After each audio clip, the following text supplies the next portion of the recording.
नमस्कार, मैं धर्मेंद्र कुमार। श्री राजन दीवान जी current affairs YouTube channel में सभी का बहुत बहुत स्वागत।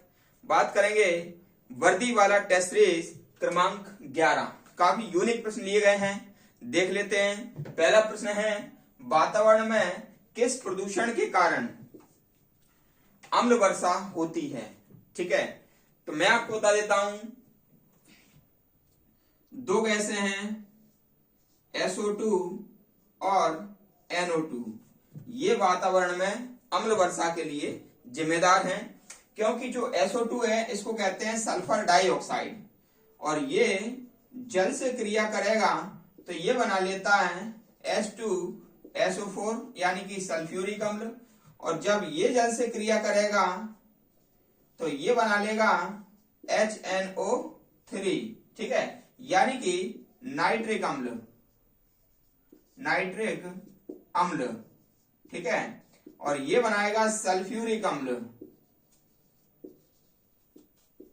तो ये दोनों अम्ल वर्षा जो है ना कराती हैं। कौन कौन सी गैसें हैं? एक तो है सल्फर डाइऑक्साइड और एक नाइट्रोजन डाइऑक्साइड। ठीक है, याद रख लेना। अगला प्रश्न देख लेते हैं। अगला प्रश्न है, जल का घनत्व मिट्टी के तेल की अपेक्षा कैसा होता है? तो आपको अच्छी तरह पता है, जब जल के स्तर पर हम मिट्टी का तेल डालते हैं तो मिट्टी का तेल उस पर तैर जाता है, और तैरता वही है जिसका घनत्व कम होता है। ठीक है, तो मिट्टी का जो तेल है इसको केरोसिन बोलते हैं, केरोसिन को मिट्टी का तेल बोलते हैं। इसका घनत्व कम होता है, पानी की अपेक्षा कैसा होता है? कम होता है, इसलिए यह पानी के ऊपर तैर जाता है। हम क्या करते हैं, जब मलेरिया का जो ज्यादा केस आते हैं तो जो मलेरिया में जो मच्छर है मादा एनोफिलीज, वह अंडे देती है गंदे पानी में, या फिर डेंगू के जो मच्छर है वह स्वच्छ पानी में अंडे देते हैं। तो हम मिट्टी का तेल उस पानी पर डाल देते हैं, जिससे कि उसका लार्वा पूरी तरह से विकसित नहीं हो पाता है और वह श्वसन के कारण ये खत्म हो जाता है। ठीक है, तो इसलिए मिट्टी का तेल जो है ना पानी से कैसा होता है? घनत्व कम होता है मिट्टी के तेल का। ठीक है, आगे अगला प्रश्न देख लेते हैं। रेडियोधर्मी अक्रिय गैस कौन सी है? तो भैया अक्रिय गैस जो होती है ना, अक्रिय गैस जैसे कि मान लीजिए हीनी आर क्रूजीरैन, क्रूजीरैन। ठीक है ना, तो ये जो अक्रिय गैसें हैं ये 6 होती हैं, और 6 में ये जो रेडॉन है, रेडॉन, ठीक है ना, तो रेडॉन जो है ना वो रेडियोधर्मी अक्रिय गैस कहलाती है। ठीक है, ये आप याद रख लेना। फिर है, पेंसिल बनाने में किसका प्रयोग किया जाता है? तो पेंसिल बनाने में ग्रेफाइट का प्रयोग करते हैं। जो अंदर ऐसी जो पतली होती है ना वो ग्रेफाइट होती है, और जो बाहर से जो होती है ना लकड़ी, ये लकड़ी होती है सिडार की, सिडार की लकड़ी होती है। और अंदर क्या होता है? छीलने पर ये अंदर से ग्रेफाइट होता है, ग्रेफाइट। ठीक है, ये याद रख लेना। पेंसिल बनाने के लिए ग्रेफाइट का प्रयोग करते हैं। फिर अगला प्रश्न है, प्रकाश संश्लेषण में किस रंग का प्रकाश संश्लेषण किस रंग में अधिक होता है? ठीक है, तो ये लाल रंग में अधिक होता है, और इसके बाद होता है नीले रंग में। तो ये हमारा आंसर आ जाएगा, लाल रंग में प्रकाश संश्लेषण अधिक होता है और इसकी तरंगदैर्ध्य भी अधिक होती है, इसलिए इसका लाल रंग का प्रयोग उसमें सिग्नल में किया जाता है। जिस कोरे में सिग्नल दिया जाता है या फिर यातायात का रुकने का सिग्नल होता है, ये लाल रंग का होता है। अगला प्रश्न है, घरेलू विद्युत केबल में प्रयोग होने वाली धातु कौन सी है? तो घर में जो तार होते हैं वो तांबा के तार होते हैं, तांबा। और सबसे पहले मानव ने तांबे की खोज की थी, तांबे की, वो याद रख लेना, मानवता। ठीक है, मानवता से याद रख लेना।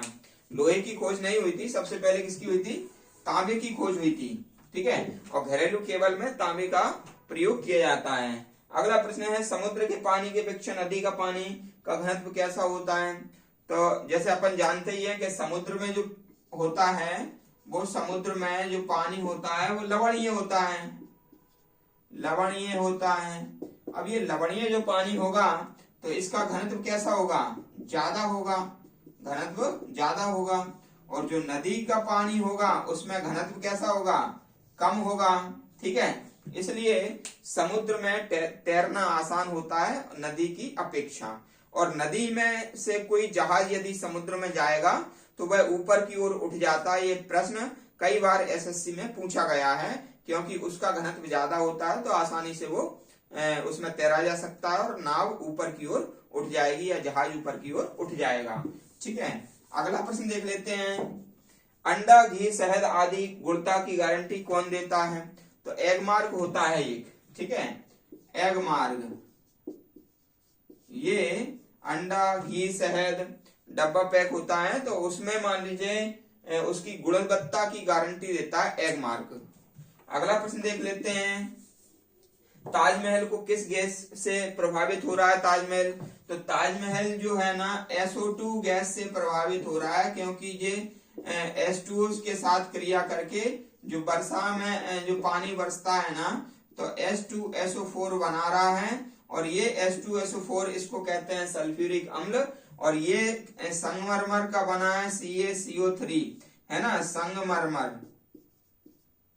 तो संगमरमर का ताजमहल बना है, तो ये दोनों क्रिया करके उसका रंग जो है ना पीला कर रहे हैं और उसको क्षतिग्रस्त करने का काम कर रहे हैं। तो ये गैस ज्यादा अम्ल वर्षा वाली गैस है ये। ठीक है, नुकसानदायक है ताजमहल के लिए। ताजमहल चूंकि आगरा में है और जो आगरा के पास में है मथुरा, मथुरा से जो है ना जो उद्योग है उसमें से गैस निकलती है SO2। ठीक है, SO2, और जब वर्षा के कारण SO2 चारों तरफ फैल जाती है, जब वर्षा होती है तो पानी के साथ मिलकर सल्फ्यूरिक अम्ल बनाता है। और ये वर्षा जब ताजमहल पर पड़ेगा तो वह बना है ताजमहल किसका? कैल्शियम कार्बोनेट का, जिससे वह क्षतिग्रस्त हो रहा है और मान लीजिए पीला भी पड़ रहा है। ठीक है, अगला और लास्ट प्रश्न देख लेते हैं। समुद्र के जल में औसत लवण कितना होता है? तो 35% लवण उसमें होता है समुद्र में। ठीक है, याद रख लेना।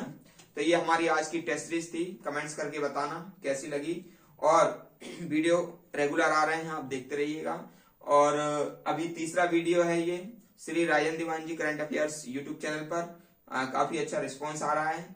ठीक है, और जो नए व्यक्ति हैं वो चैनल को जरूर सब्सक्राइब करें। तेजी से ये चैनल बढ़ रहा है। सभी का बहुत बहुत धन्यवाद।